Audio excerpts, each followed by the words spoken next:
क्योंकि सूर्य का ध्यान जो है एक्सट्रीम लेवल पर किया जाता है। हेलो फ्रेंड्स, मैं आपका स्वागत करता हूं अपने चैनल में।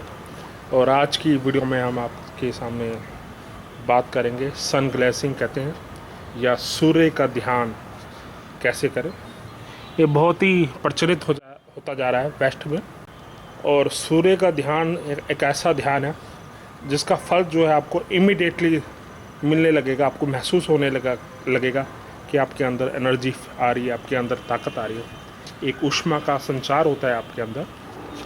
और मगर ये सूर्य का ध्यान थोड़ा सा मुश्किल होता है और थोड़ा सा ख़तरनाक भी हो सकता है आपकी आँखों के लिए अगर आप ध्यान ना रखें इन बातों का। नंबर 1, सूर्य का ध्यान हमेशा सूर्यास्त या सूर्योदय के समय करें, ताकि जो सूर्य की जो तेज़ रोशनी होती है या यूवी अल्ट्रावायलेट रेडिएशन होती है उसका आपकी आंखों पर नुकसान कम से कम हो। और नंबर 2 पॉइंट ये होता है कि आपने सूर्य को लगातार आंखों से देखना होता है और तब तक देखना है जब तक कि आप उसे टॉलरेट ना कर सकें, सहन ना कर सकें। और आपकी आंखों से आंसू आने लगेंगे तो आपको खुद ही महसूस होगा कि अब मैं इससे ज़्यादा सूरज को नहीं देख सकता। तो ये 2 पॉइंट्स हैं। सूर्य का ध्यान स्टार्ट करने से पहले आपको इसकी प्रैक्टिस करनी पड़ती है किसी दूसरे माध्यम से। जैसे आप स्टार्ट करें पहले एक छोटी सी दीप से या मोमबत्ती से, उसको 5 या 10 मिनट डेली देखें और धीरे धीरे आप अपना अंतराल बढ़ाते जाएं। जैसे कि आपने मोमबत्ती देखी तो आप उसको लगातार देखें और कम से कम 10 या 15 मिनट मैक्सिमम डेली करें। मोमबत्ती के बाद जो है आप अपना जो है माध्यम थोड़ा और बड़ा बना दें। जैसे कि आप रात को चांद का ध्यान कर सकते हैं और आप उड़ते हुए पक्षी का ध्यान कर सकते हैं। ये मेडिटेशन का क्या फ़ायदा है, इससे आपके जो अंदर के जो कुंडली शक्तियाँ होती हैं, जो आपके अंदर जो चक्र हैं, जो सुप्त अवस्था में हैं, वो जल्दी जागृत होते हैं। क्योंकि सूर्य का ध्यान जो है एक्सट्रीम लेवल पर किया जाता है, यानी कि सबसे आखिरी मेडिटेशन होता है और सबसे अधिक पावरफुल होता है सभी मेडिटेशन में। आप जैसे आंखें बंद करते हैं या आंखें खोल कर करते हैं, उनमें से सबसे ज़्यादा पावरफुल है कि आप अगर सूर्य को देखें, क्योंकि सूर्य की एनर्जी जो है आपके अंदर से प्रवाहित होती है, यानी कि फ्लो करती है। और इसका जो है आप जितना भी मेडिटेशन करें, अपने विचारों को पवित्र रखें, शुद्ध रखें, और तभी इसका लाभ होता है। हमें जो है इंसान की जो बुराई होती है, ईर्ष्या, द्वेष, लोभ, लालच, काम, क्रोध, इनसे बचना होता है। तभी हमारे अंदर जो है मेडिटेशन का प्रभाव सारे दिन बना रहता है। जैसे आप सूर्य का ध्यान सूर्य उदय या सूर्यास्त के समय करें, अगर आपकी देखने की क्षमता बढ़ती जा रही है तो आप उसको स्ट्रॉन्ग टाइम पर भी और दूसरे टाइम पर भी कर सकते हैं। पर ध्यान रहे, उन लोगों को कभी भी सूर्य ध्यान या सन ग्लेजिंग नहीं करनी चाहिए जिनकी आँखों में ड्राई हो, जिनकी आँखों में पानी कम हो। नंबर 2, जो कंप्यूटर या टीवी पर ज़्यादा काम करते हैं या टीवी ज़्यादा देखते हैं। और नंबर 3, जो लोग थोड़े से वृद्ध हो गए हैं या जिनको डायबिटीज़ है, ऐसे कोई भी रोग जिनसे उनकी आँखों को नुकसान पहुँचता है, वो सूर्य का ध्यान ना करें। वो सिर्फ सूर्य को आप बंद आँखों से भी देखेंगे तब भी आपके अंदर उतनी ही प्रभाव पड़ेगा, उतनी ही एनर्जी पड़ेगी जितना आप खुली आँखों से करते हैं। तो हम आपको ये कुछ बता रहे थे पॉइंट्स सूर्य मेडिटेशन के बारे में। सूर्य मेडिटेशन से जो है आपके चक्र और जितनी भी सुप्त एनर्जियाँ हैं आपके अंदर, वो जल्दी ही जागृत हो जाती है और उसका प्रभाव आपके जीवन पर बहुत जल्दी आने लगता है। क्योंकि बाकी जो मेडिटेशन होते हैं, बाकी जो ध्यान होते हैं, जैसे हम आंख बंद करके करते हैं या भजन सुनकर ध्यान करते हैं या मंत्र जपते रहते हैं या हम शक्ति साधना करते हैं, शक्ति चक्र को घूमते हुए देखते हैं, उससे कई गुना पावरफुल सूर्य मेडिटेशन होता है। पर इसमें थोड़ा सा खतरा भी होता है, इसका आपको ध्यान रखना है। अगर ये वीडियो आपको अच्छी लगे तो मेरे चैनल को ज़रूर सब्सक्राइब कीजिए। हेलो फ्रेंड, ये सुदेव चैनल है और मैं आपका स्वागत करता हूँ। और आज की हम वीडियो में आपके सामने डिस्कस करेंगे कि हाउ टू प्रे, कैसे आप प्रार्थना करें जिससे आपकी इच्छाओं की पूर्ति हो, और प्रार्थना करने का सही समय क्या है, और आप ऐसा कोई भी विचार अपने मन में ना लाएं जिससे आपको नुकसान हो। नेगेटिव विचार अपने आप को कभी ना लाएं। वास्तव में हमारी ज़िंदगी में होता क्या है, जब भी हम परेशान होते हैं, गुस्से में होते हैं, तो हम अपने आप को गालियाँ देने लग जाते हैं, अपने आप को उल्टे सीधे शब्द कहने लग जाते हैं, जो कि आप ऐसा कभी ना करें। क्योंकि क्या होता है कि आप एक बार आप जैसे आप प्रार्थना कर रहे होते हैं और दूसरी तरफ आप अपने आप को गालियाँ दे रहे होते हैं, अपने आप को आप शब्द कह रहे होते हैं, तो क्या होता है कि कई बार ऐसा होता है कि आप अपने आप को जब उल्टा सीधा शब्द बोल रहे होते हैं, शब्द बोल रहे होते हैं, तो आपका ध्यान लग जाता है और वही चीज़ जो है आपकी प्रार्थना बन जाती है इनडायरेक्टली, और वो भविष्य में फुलफिल होने लग जाती है, पूरी हो जाती है। कुछ भी आप अपने बारे में बोले, पॉजिटिव बोले, हमेशा नेगेटिव विचार अपने मन में ना लाएं और ना ही नेगेटिव बोले। जो आप सोचते हो, जो आप बोलते हो, जैसा आप लिखते हो, भविष्य में वैसा होने के चांसेस बहुत ज़्यादा होते हैं।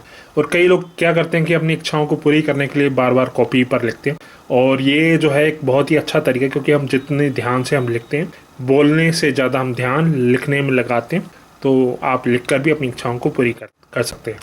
और किस समय हम प्रार्थना करें, तो मेरे एक्सपीरियंस है कि सुबह जो है, सुबह 5 से 7 बजे के बीच वातावरण बहुत शांत होता है और मौसम भी बहुत सुहावना होता है, तो उस टाइम हमारा ध्यान बहुत अच्छी तरह से लगता है। तो सुबह जो आप प्रार्थना करते हैं, जो इच्छा व्यक्त करते हैं ईश्वर से, वो पूरी होने के चांसेस बहुत ज़्यादा होते हैं। जब भी आप प्रार्थना करें तो आप अपने विचारों को बिल्कुल पवित्र रखें, शुद्ध रखें, और अंतर ही अंदर अपने आप को ध्यान लगाएं। और आपको पूरा भरोसा होना चाहिए कि आप जो भी प्रार्थना करेंगे, जो भी इच्छा व्यक्त करेंगे, वो आप जरूर पूर्ण होगी। आपको विश्वास होना चाहिए अपनी प्रार्थना पर कि आपके अंदर ईश्वर है, आपके अंदर ईश्वर तत्व है। आप जो भी प्रार्थना करेंगे, ईश्वर को उसे पूरी करनी होगी। ये कुछ हम आपको तरीके बता रहे हैं। आप सोच लेंगे आप प्रार्थना करूं, बार बार लगातार प्रार्थना कर रहा हूं और मेरी पूरी नहीं हो रही, तो उसका कुछ कारण भी होता है। कई बार आप ऐसी डिमांड करते हैं, ऐसी प्रार्थना करते हैं जो कि इम्पॉसिबल होती है एट दैट प्रेजेंट टाइम। जैसे कि आप प्रार्थना कर लें कि मेरी दिल की बीमारी ठीक हो जाए, मेरी डायबिटीज ठीक हो जाए, तो ये चीज़ें अपने आप कभी नहीं क्योर होंगी, अपने आप ठीक नहीं होंगी, ये इम्पॉसिबल। इच्छाओं को पूरी करने के लिए आपको दुआ के साथ दवा या ट्रीटमेंट कराना भी पड़ेगा।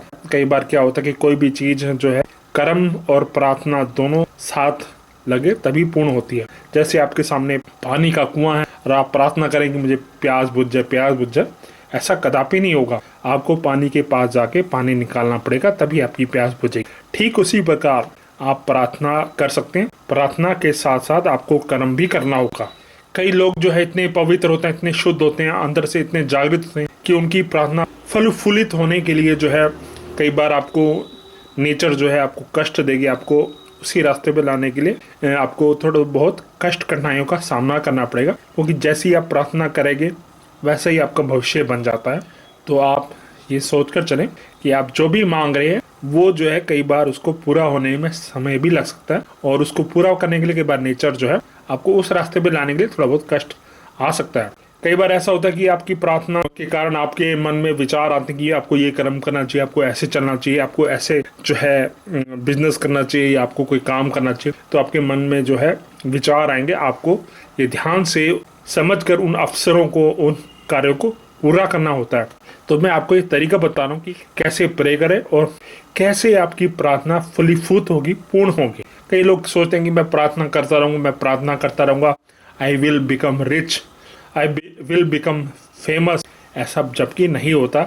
आपको प्रार्थना के साथ साथ कर्म भी करना होगा, पुरुषार्थ भी करना होगा, त्याग भी करना होगा, कष्ट भी उठाना होगा। आपको अपना इन्वेस्टमेंट करनी होगी, अपने टाइम की, अपनी मनी की, और आपको निरंतर प्रयास करना होगा, तभी आपकी जो है सभी प्रार्थनाएं पूर्ण होगी। और हम आपको कुछ बेसिक प्रिंसिपल बता देते हैं कि आप कभी भी अपने आप को नेगेटिव विचार अपने मन में ना आने दें, और आप हमेशा यही सोचें कि जो मैं प्रार्थना कर रहा हूँ वही जरूर पूर्ण होगी, और आप पॉजिटिव मन में भी सोचें। कई बार क्या ऐसा होता है कि हमारा ध्यान जो है पूर्ण रूप से लग रहा होता है और हमारे मन में नेगेटिव विचार आते हैं, पॉजिटिव विचार आते हैं, वो एज ए प्रार्थना प्रेयर जो है ईश्वर के पास चले जाते हैं या हमारी कॉस्मेटिक एनर्जी में चले जाते हैं। तो आपको ध्यान रखना है, आपके विचार जो है शुद्ध होने चाहिए, पवित्र होने चाहिए। अगर नेगेटिव नहीं बोलना है तो आप शांत रहे। आप जितना कम बोलोगे उतने ही आपके वचनों में बल होगा, उतनी ही ताकत होगी। कोशिश करें कि आप कम से कम बोलें। नंबर 2, अपने विचारों को शुद्ध रखें, किसी से ईर्ष्या ना रखें, क्योंकि ईर्ष्या एक ऐसी चीज है, ऐसी बुराई है जो आपको लगातार जलाती रहती है। और कोई भी संत, कोई भी महात्मा आपको ईर्ष्या पे कंट्रोल करने की जो है आपको वास्तविकता नहीं बताता कि ईर्ष्या एक ऐसा रोग है जो आपकी भक्ति को, आपकी पवित्रता को, आपकी शुद्धि को नष्ट करता है। क्योंकि आप दूसरों से ईर्ष्या करते हैं, दूसरों के लिए वैर भावना रखते हैं, उसकी बुराइयां सोचते हैं, वास्तव में आपकी जो विचारों की शुद्धता है वो नष्ट होती है। तो इससे आप ही का ही भविष्य में नुकसान होता है। नंबर 3, ज्यादा धन दौलत का लालच ना करें। इससे क्या होता है कि आप बुरे कर्म नहीं करेंगे, और अपने आप को विचारों से पवित्र रखें, अपने आप को ब्रह्मचर्य का पालन करें जितना हो सके। और क्योंकि जितना आप ब्रह्मचर्य रखेंगे उतनी आपकी प्रार्थनाएं, जो आपकी विशेष हैं, वो पूर्ण होने की संभावना बहुत ज़्यादा होती है। हर एक धर्म में ये लिखा है कि आपको ब्रह्मचर्य का पालन करना है, अपने आप को पवित्र रखना है विचारों से। और आजकल जो है मोबाइल है, फेसबुक है, इंटरनेट है, तो ये अपने आप को आपको कंट्रोल रखना हो चाहिए, तभी आपकी प्रार्थना स्वीकार होगी। तो ये हम आपको कुछ टिप्स दे रहे थे कि कैसे आप अपनी प्रार्थना को सफल कर सकते हैं।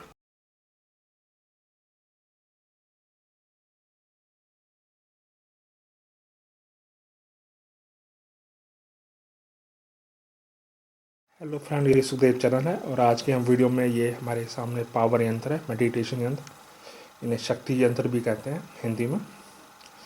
एक यंत्र आपके सामने ये देखिए घूमने वाला है, इसमें आप अपनी अंदर के आध्यात्मिक शक्ति को जगाते हैं, कुंडली शक्ति को।